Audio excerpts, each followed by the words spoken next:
What is going on, people of the extranet? Tyler here with Random Automotive. Today I've got the 2022 Toyota RAV4, and we're going to talk about 5 things I really like about the RAV4. And if you haven't yet, go over and watch the video about the 5 things I really hate about the RAV4. That video coming soon. So this video won't focus so much on the overall styling of the vehicle as much as it would everyday driving. And that leads me into number 5 on the top 5 things I do like, and that is the overall drivability, comfortability, and height of the seating position. It's actually a very comfortable vehicle to drive. Sorry it's a little dirty, it's my everyday driver. Even though this doesn't have the leather seats, it has very cushiony seats. Supports lumbar, full power seat. The overall driving height feels very high in this car, and it's just a very comfortable car to drive, even on long distances. So number 4 on the list is this is a non-hybrid model, the XSE trim.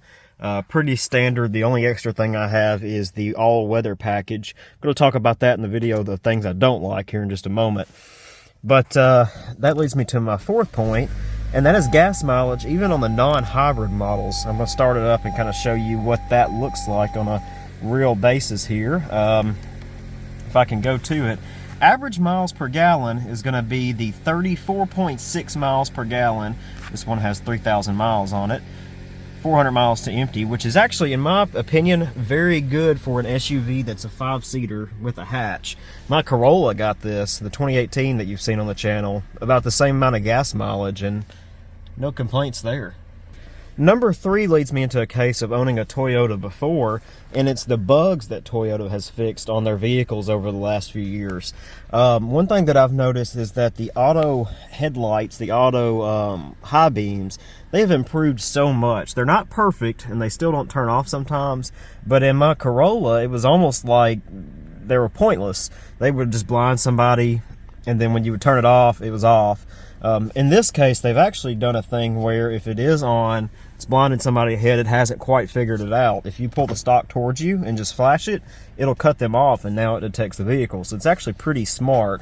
Another thing is in the infotainment system, which I'm not going to get too much in detail of, but it had a problem where if you were streaming via Bluetooth, and let's say you're watching a video, I know you're not going to watch a video and drive most of the time, but I've sat in the car and wanted to watch a video and play the audio through the car. There was a pretty big delay from the video to the screen.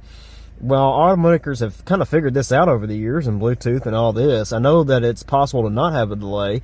You just add a delay on the video side and make it equal. And they finally figured that out in the RAV4, and there's no delay between watching a video and the audio coming through the car. The next thing leads into a comfortability measure, and that is, sorry, I got combs down here, like I said, everyday driver.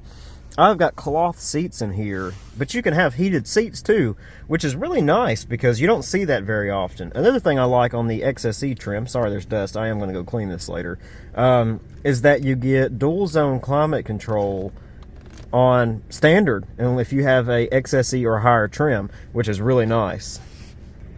And last but not least, over comfortability and overall the little quirks and features in here, one, the interior quality is actually very good in here.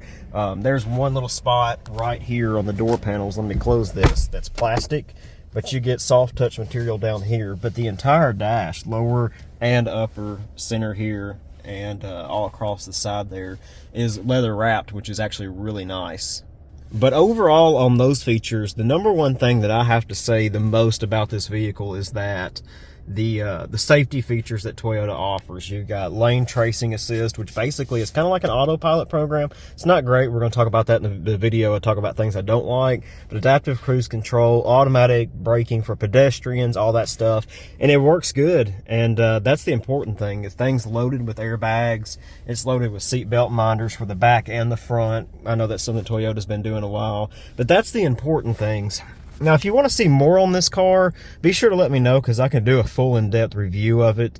But I want to just kind of highlight 5 things I really do like. Go check out the things that I don't like in the next video. But until next time, make sure you subscribe, and we'll catch you in the next one.